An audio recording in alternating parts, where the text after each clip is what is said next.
में आप सभी दर्शकों का स्वागत है। आज हमारे दिल्ली के प्रमुख अधिवक्ता नायक जी एक बार फिर हमारे चैनल के माध्यम से पिछले डोमेस्टिक वायलेंस के कुछ मुद्दे रह गए थे, उन पे हम लोग चर्चा करेंगे। जी धन्यवाद। नमस्कार पंकज नायक जी। नमस्कार नायक जी, पिछले कुछ मुद्दे डोमेस्टिक वायलेंस के मुद्दे रह गए थे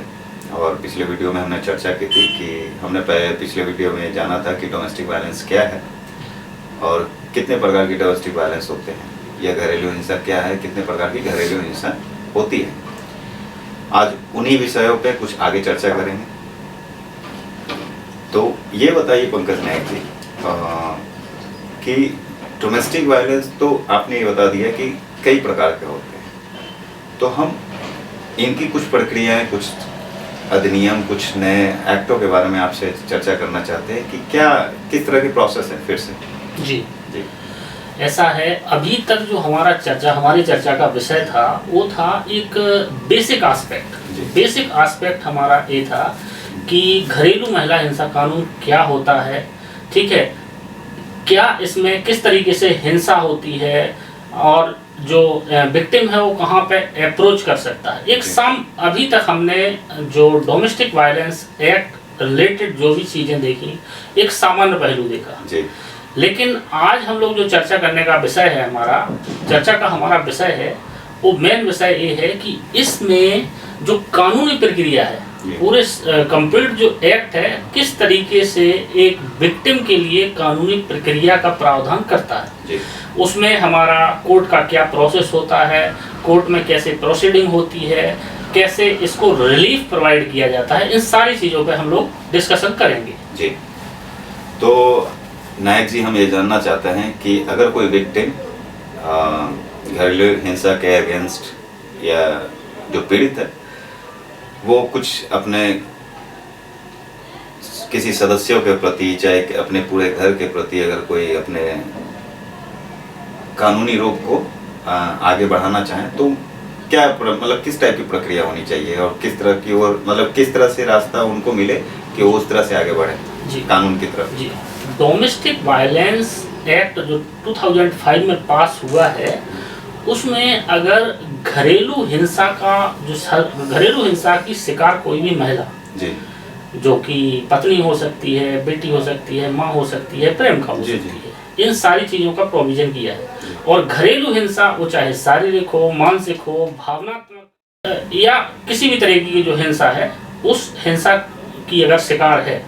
तो ऐसी स्थिति में वो अपने किसी वो महिला अगर स्वयं जाने में सक्षम नहीं है तो प्रोटेक्शन ऑफिसर यहाँ पे होता है। इस एक्ट में ही प्रोविजन है, जो प्रोटेक्शन ऑफिसर है या कोई पर्सन है या नेक्स्ट फ्रेंड है उसका। प्रोटेक्शन ऑफिसर, ये कुछ मतलब सरल भाषा में अगर इनको बता सके। देखिए, अभी हम उसको आगे लेके चलेंगे तो वो सरल भाषा में उसका विश्लेषण करेंगे हम लोग। तो हमारे कहने का मतलब ये है कि जो महिला है, वो हिंसा की शिकार महिला है, तो वो स्वयं या प्रोटेक्शन ऑफिसर के माध्यम से या कोई उसका नेक्स्ट फ्रेंड जो उसको जानता है, ठीक है, उसके परिवार का कोई भी मेंबर, उसके बिहाफ पे, उस महिला के बिहाफ पे वो under section 12 of domestic violence act के तहत किसी अपने जहाँ पे वो रहती है, जनरली जहाँ पे वो रहती है या पति के साथ रहती है, मायके में रहती है, दोनों में से कहीं पे भी, वो महिला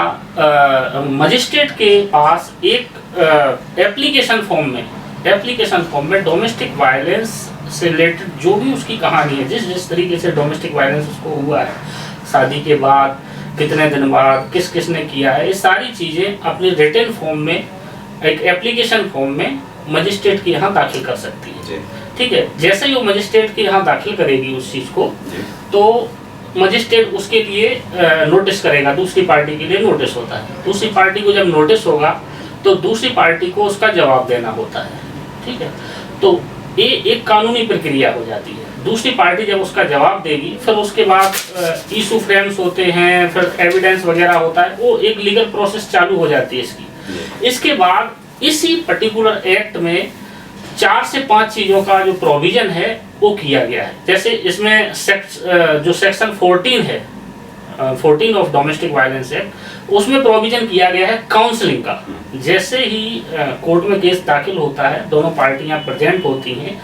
उसके बाद एक काउंसलिंग का प्रोविजन है। अगर उसको कोर्ट को लगता है कि ये मैटर अभी काउंसलिंग में दिया जा सकता है,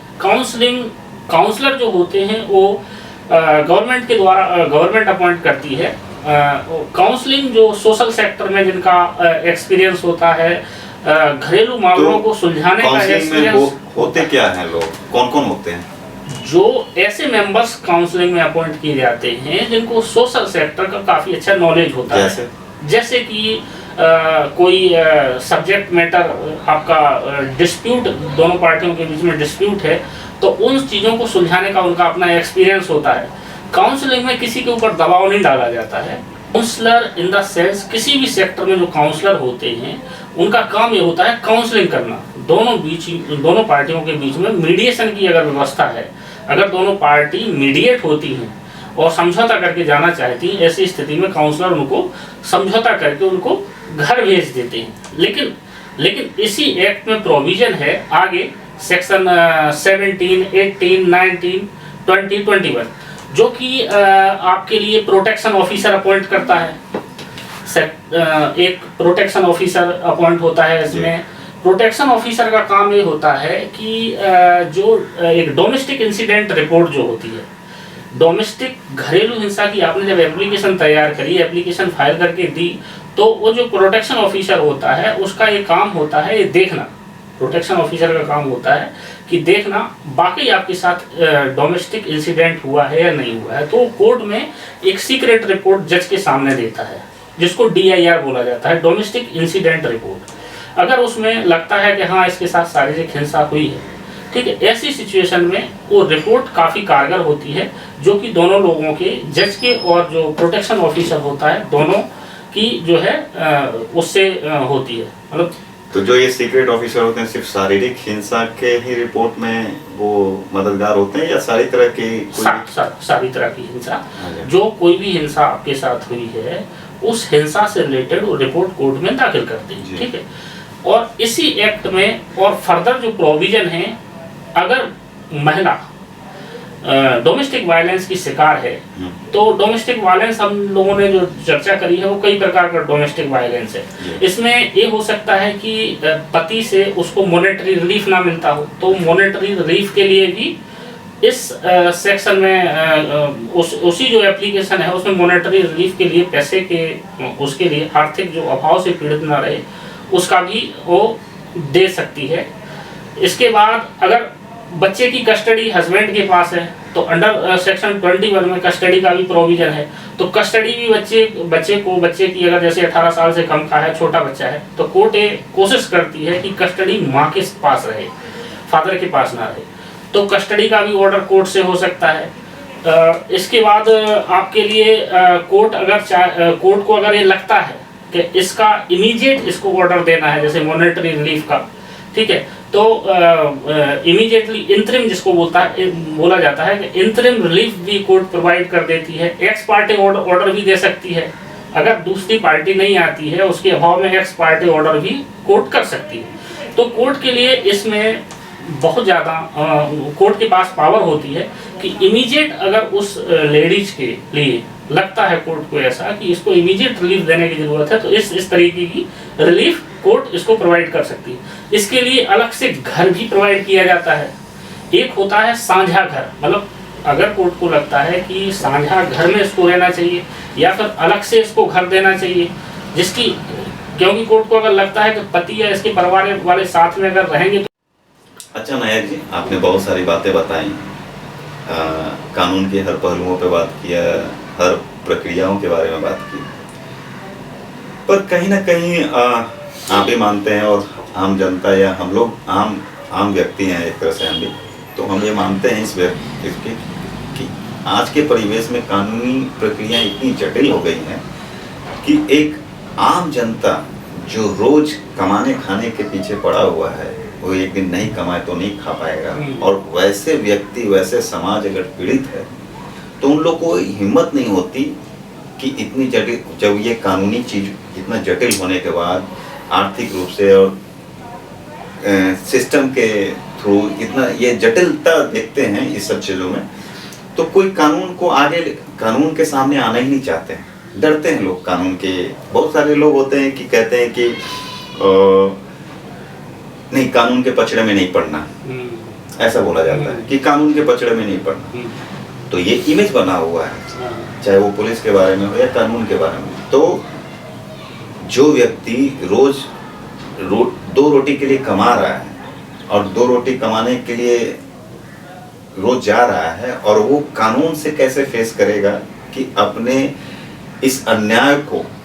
मांगने के लिए कानून के सामने आने की वो हिम्मत ही नहीं जुटा सकता है, समझ रहे हैं? तो ऐसे केस में तो कुछ हम लोग, कुछ वो व्यक्ति तो वैसे ही पीड़ित होता रहेगा, और ना उसके अंदर हिम्मत है, ना कोई सपोर्ट करने वाला होता है, क्योंकि कानून जानता है कि कानून से उनको पहले ही भय है। तो ऐसी परिस्थितियों में उन व्यक्तियों के लिए आप क्या कहना चाहते हैं कि वो कानून की ओर आगे बढ़े?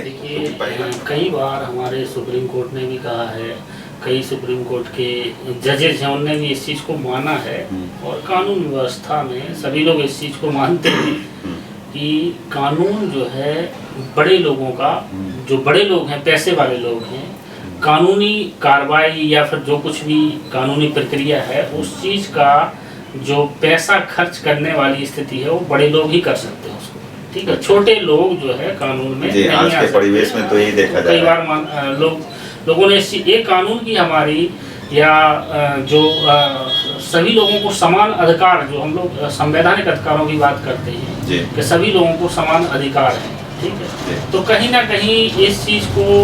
धरातल पे या प्रैक्टिकल क्षेत्र में देखा गया है, लेकिन फिर भी मैं कहूँगा कि ऐसे लोग जो वाकई में पीड़ित हैं और वो आना चाहते हैं, इसके लिए हर स्टेट में फ्री लीगल एड कमेटियाँ बनी हुई हैं। फ्री लीगल एड कमेटियाँ बनी हुई हैं हर स्टेट में फ्री, और हर डिस्ट्रिक्ट में कमेटी बनी हुई है। और आजकल कई NGOs भी सामने आ रहे हैं जो कि जो विक्टिम लोग हैं, परेशान लोग हैं, पीड़ित लोग हैं, उनकी मदद कर रहे हैं, उनको उठाने की कोशिश कर रहे हैं कि वो एक बार आएँ और फिर उनके लिए जो है उनके बिहाफ पे कानूनी प्रक्रिया को चालू कराया जाए,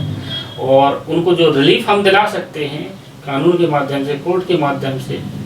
उस रिलीफ प्रोवाइड कराया जाए उन लोगों के लिए। तो ऐसा प्रोविज़न किया है हर राज्य सरकारों ने अपने अपने यहाँ जो लीगल एड कमेटियाँ हैं उनको गठित करके,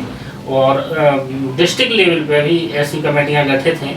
जो कि ऐसे जो पीड़ित हैं, आर्थिक रूप से कमज़ोर हैं। हाँ, हालांकि उन लोगों को उस सीढ़ी तक जाना पड़ेगा, उस सीढ़ी तक उन लोगों को जाना पड़ेगा। वो हिम्मत ही नहीं होता उन सीढ़ियों तक, तो मतलब उनको कैसे मोटिवेट किया जाए? देखिए, ऐसा है कि आज के टाइम में थोड़ा सा अवेयरनेस की, ये जो आप जो सिचुएशन बता रहे हैं काफ़ी पहले वाली सिचुएशन थी, लेकिन आज अवेयरनेस इंटरनेट के माध्यम से, फ़ोन के माध्यम से, टेलीविज़न के माध्यम से, टेलीविज़न में भी जो लीगल एड कमेटियाँ बनी हैं और कैसे फ्री लीगल एड आपको प्रोवाइड किया जा सकता है, उस चीज़ का एडवर्टाइजमेंट आता है।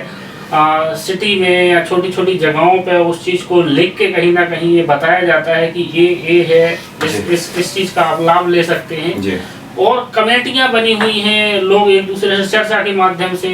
एक दूसरे से चर्चा करके इस चीज़ के बारे में जान सकते हैं, और फिर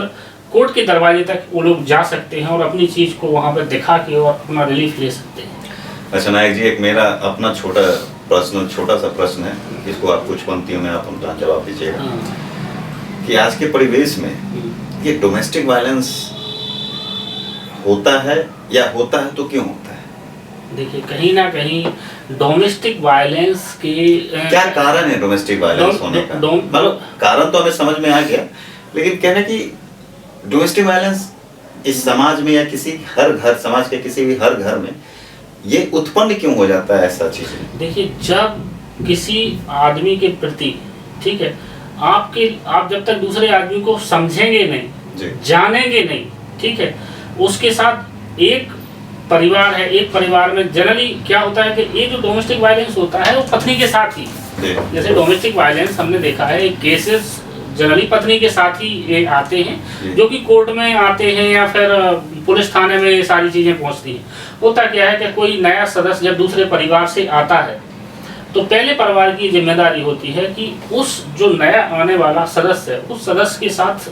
कई चीज़ों में एक दूसरे को जानने की कोशिश करें। जानने की कोशिश ना करके सामने वाले की जब आप कमियां निकालना शुरू कर देंगे, ठीक है,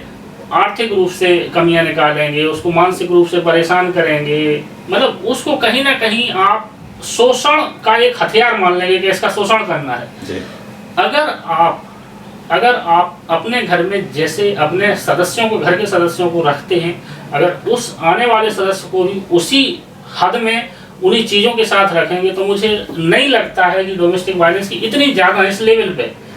प्रॉब्लम क्रिएट होगी। ये एक जो आपने क्वेश्चन पूछा एक साइकोलॉजिकली क्वेश्चन है जी जी कि इसका क्या कारण है, इसलिए मैंने कहा ये मेरा ये लीगल के अलावा ये साइकोलॉजिकली जाता है। जी जी। तो साइकोलॉजिकली ये होता है कि जब आप दूसरे की चीज़ों का सम्मान करेंगे जी,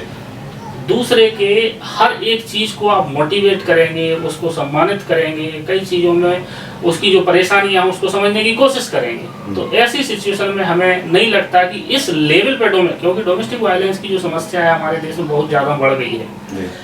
चाहे दूसरे पक्ष की तरफ से हो चाहे पहले पक्ष की तरफ से हो, लेकिन इसका जो गेम ओवर है मेन यही है कि जो समस्याएं उत्पन्न हुई कहीं ना कहीं आप अपने आप को ऊपर समझोगे, सामने वाले को नीचा समझोगे, ठीक है, और